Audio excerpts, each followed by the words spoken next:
नमस्कार प्यारे बच्चों, मैं आप सभी का स्वागत करता हूं देश और क्लासेस के इस यूट्यूब चैनल पर। आज हम पढ़ेंगे कि किसी भी केमिकल इक्वेशन को कैसे बैलेंस किया जाता है। बच्चों, आप सबने पढ़ रखा होगा अपने स्कूलों में, अपने ट्यूशंस में कि हिट एंड ट्रायल मेथड। लेकिन आज हम आपको बताएंगे एक नया मेथड जिसका नाम है कोफिशिएंट मेथड। इसके अंतर्गत हम इस पहले क्वेश्चन को सॉल्व करने जा रहे हैं। हम सबसे पहले ये जो लेफ्ट में दे रखा है ये क्या होता है, रिएक्टेंट, और ये है आपके प्रोडक्ट।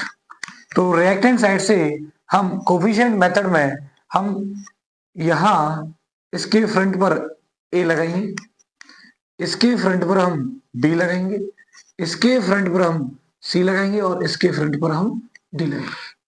अब बच्चों हम एक एक करके एलिमेंट्स को लिखेंगे। जैसे आयरन एक एलिमेंट है, इसमें इसमें एक ऑक्सीजन एक एलिमेंट है और एक एलिमेंट है आपका कार्बन। ये तीन एलिमेंट है बेटा जो पूरी केमिकल इक्वेशन में यूज हुए। इधर Fe कितना है, 2। 2 का मल्टीप्लाई ए से होगा तो क्या होगा, 2a। ये लेफ्ट हैंड साइड में इक्वल टू, राइट में कितना है Fe, 1। 1 इंटू सी क्या होगा, C। इधर ऑक्सीजन कितना है, 3। 3 इंटू ए क्या हो जाएगा, 3a। लेकिन प्यारे बच्चों ये भी नहीं भूलना कि ऑक्सीजन यहां भी है, तो यहां ऑक्सीजन कितना है, 1। 1 इंटू बी क्या होगा, बी, यानी 3a plus B equal to, आइए बच्चों राइट में देखते हैं, यहां ऑक्सीजन कितना है, 2। 2 इंटू डी कितना हो जाएगा, 2d। तो ये आ गई आपकी इक्वेशन फर्स्ट, ये रही आपकी इक्वेशन सेकंड। नाउ कार्बन इधर कितना है बच्चों, इधर कार्बन है 1। 1 इंटू बी क्या होगा, बी। इधर कार्बन कितना है, 1, और 1 इंटू डी क्या होगा, डी। यहां तक आपको समझ में आ गया होगा बच्चों। ये तीन इक्वेशन हमको ऐसे बनाने। जब हम ये तीन इक्वेशंस को बना लेंगे, सबसे पहले हम क्या करेंगे, a इक्वल टू क्या डालेंगे, 1। क्या डालेंगे, 1 इन इक्वेशन फर्स्ट। तो 2a equal to C, 2 into 1 equal to C, 2 equal to C. तो c की वैल्यू क्या आ गई, 2 आ गई। अब इस c की वैल्यू को आप अब a की वैल्यू इसमें डाल सकते हो, 3a plus B equal to 2d। A की वैल्यू क्या थी, 1 थी। 3 into 1 plus B equal to 2d। 3 into 1 3 plus B equal to 2d। तो b इक्वल टू क्या हो जाएगा, 2d माइनस 3। और b कितना है बच्चों, d के बराबर है, तो यहाँ d लिख सकता हूं मैं, d बराबर 2d माइनस 3। बच्चों ये d इधर आएगा तो किसका हो जाएगा, माइनस का। d माइनस के 2d बराबर माइनस 3। अब d माइनस 2d कितना होता है, minus D equal to minus 3। Minus से माइनस कट जाएगा तो d की वैल्यू कितनी आ जाएगी बच्चों, 3। ये आपके पास तीन चीजें आ गई। एक आ गया a बराबर 1, c बराबर 2, d बराबर 3। ओके बच्चों, बस b जो है वो d के बराबर है, तो b बराबर b क्या हो जाएगा, 3। तो जहां जहां ये ए बी सी डी है वहां वहां आपको बस वैल्यू पुटअप करनी है। जैसे ए है, यहाँ क्या है, 1। 1 का कोई मतलब ही नहीं बनता, तो आप इसको ऐसे लिखेंगे, Fe2O3 प्लस बी की जगह क्या लिखोगे आप, 3। बी की जगह लिखोगे 3CO गिव राइज टू, सी पर कितना है बच्चों, 2। तो 2Fe प्लस डी कितना है बच्चों, डी है आपका 3, 3CO2। Now this chemical equation is balanced by this method, and this method is known as coefficient method. बच्चों अब करते हैं क्वेश्चन नंबर 2। अब ये इक्वेशन दे रखी है हमें, ये लेफ्ट हैंड साइड है यानी रिएक्टेंट, ये इसके प्रोडक्ट। अब इन सबके आगे हम क्या लगाएंगे, कोफिशिएंट। जैसे a इधर लगेगा, b इधर लगेगा, c इधर लगेगा, d और इधर लगेगा e। फिर हम सभी एलिमेंट नेम लिखेंगे, जैसे sulphur, hydrogen, nitrogen, oxygen. Sulphur कितना है बच्चों, इधर 1। 1 इंटू ए, ए। अब सल्फर देखेंगे राइट हैंड साइड में कितना है बेटा, 1। 1 इंटू सी क्या हो जाएगा, सी। हाइड्रोजन देखिएगा, हाइड्रोजन कितना है इधर, 1। 1 इंटू बी कितना हो जाएगा, बी इक्वल टू, हाइड्रोजन देखिए इधर कितना है, 2 इंटू सी, 2c। और कहीं तो नहीं है, यहाँ है, 2 इंटू ई क्या हो जाएगा, 2e। नाइट्रोजन देखिए, नाइट्रोजन इधर कितना है 1, 1 इंटू बी क्या हो जाएगा बी। इधर नाइट्रोजन देखिए, इधर कितना है नाइट्रोजन, यहां भी 1 ही है, बी इक्वल टू क्या हो जाएगा डी।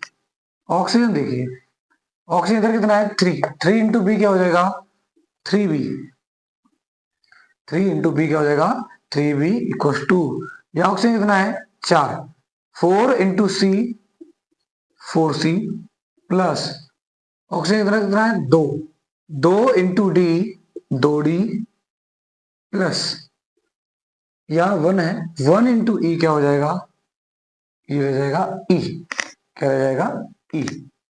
नाउ अब इसको सॉल्व कैसे करते हैं, सबसे पहले आपको पुट ए इक्वल टू 1, ए बराबर 1 डालना है।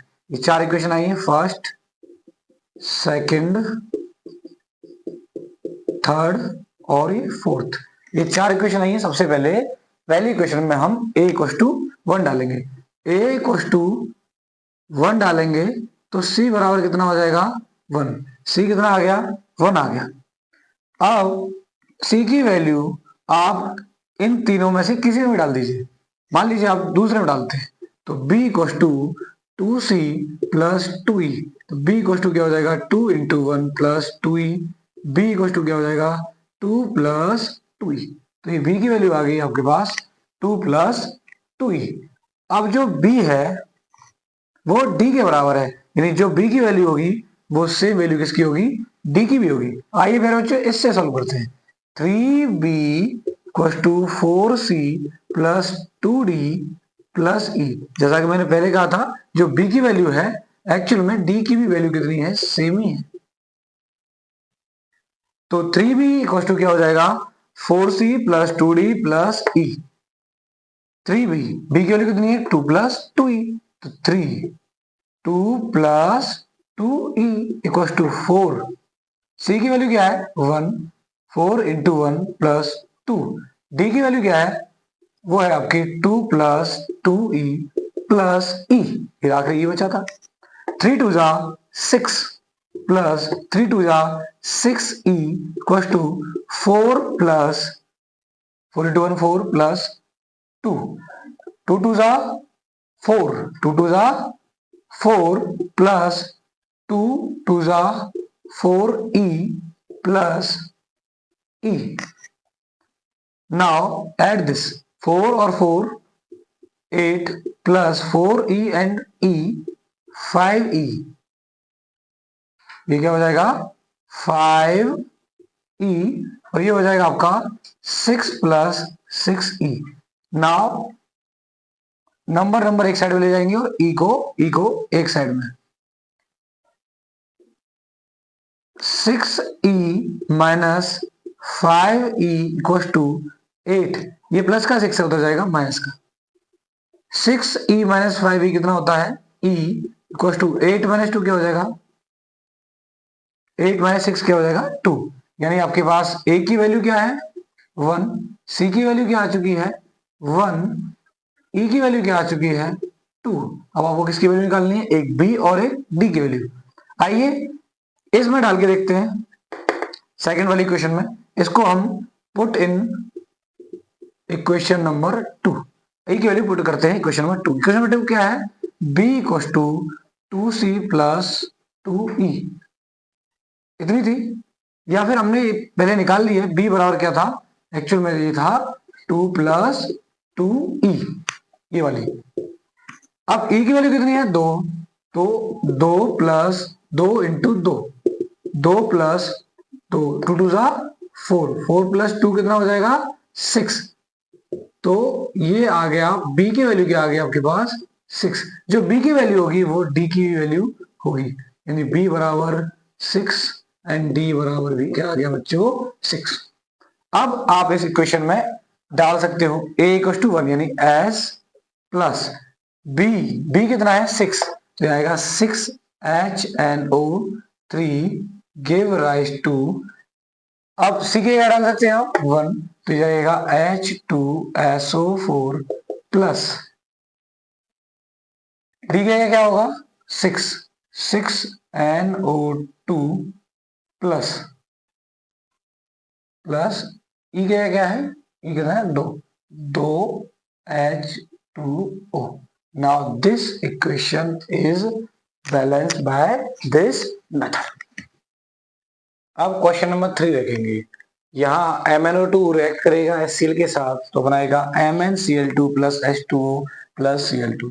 अगेन ये अनबैलेंस है, इसको भी हमें क्या करना है, बैलेंस। तो फिर हम क्या डालेंगे, यहाँ कोफिशिएंट लिखेंगे A, एक कोफिशिएंट यहाँ आएगा वो होगा B, एक कोफिशिएंट यहाँ आएगा वो होगा C, एक कोफिशिएंट यहाँ आएगा वो होगा D, और एक कोफिशिएंट यहाँ आएगा वो होगा E।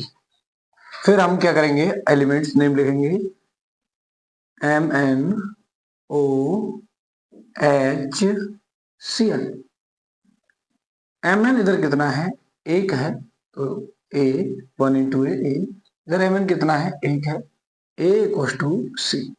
ऑक्सीजन देखिए 2, 2 इंटू ए, 2A, और तो कुछ है नहीं इधर, इधर देखिए 2A इक्वल टू, ऑक्सीजन इधर कितना है 1, 1 इंटू D, D। आइए हाइड्रोजन के बारे में देखते हैं। इधर हाइड्रोजन कितना है 1, और 1 इंटू बी क्या होगा B। इधर हाइड्रोजन कितना है 2, 2 इंटू डी क्या होगा 2D। और यार है क्या Cl, Cl इधर कितना है 1, 1 इंटू बी, इधर Cl कितना है 2, 2 इंटू सी, 2C, प्लस यहाँ E कितना है, ये है 2, 2 इंटू ई, ये हो गया 2E। चार इक्वेशन हमारी आ चुकी हैं, 1 2 3 और ये है 4th। ये चार इक्वेशन आ चुकी।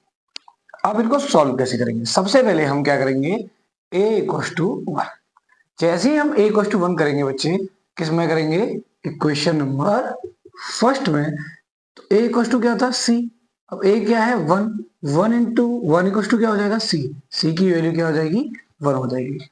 अब c की वैल्यू को आप कहाँ डालेंगे, c की वैल्यू को आप डालोगे इधर 4th में। b इक्वल टू क्या है 2c plus 2e, b equal to 2 into c, 1 plus 2e, b equal to क्या हो जाएगा 2 प्लस 2e।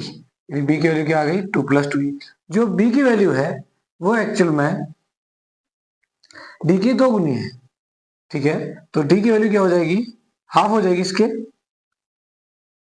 तो b इक्वल टू क्या है 2d, तो b क्या हो जाएगा 2 plus 2e equal to 2d। ये मल्टीप्लाई में यहाँ डिवाइड हो जाएगा, 2 plus 2e upon 2 equal to d। तो ये 2 common, 1 plus e divided by 2 equal to d, 2 से 2 कैंसिल आउट, 1 प्लस e बराबर d। तो d की वैल्यू आ गई 1 प्लस e। अब d की वैल्यू, अब a की वैल्यू क्या है 1, तो 2a, क्योंकि कौन सी क्वेश्चन सेकंड में 2a बराबर क्या दे रखा है d, और a की वैल्यू क्या थी 1, 2 इंटू 1 इक्वल टू d। तो 2 बराबर क्या हो गया, d बराबर क्या हो गया 2। अब d की वैल्यू क्या है एक्चुअल में 1 प्लस e, d की वैल्यू क्या है 1 प्लस e। तो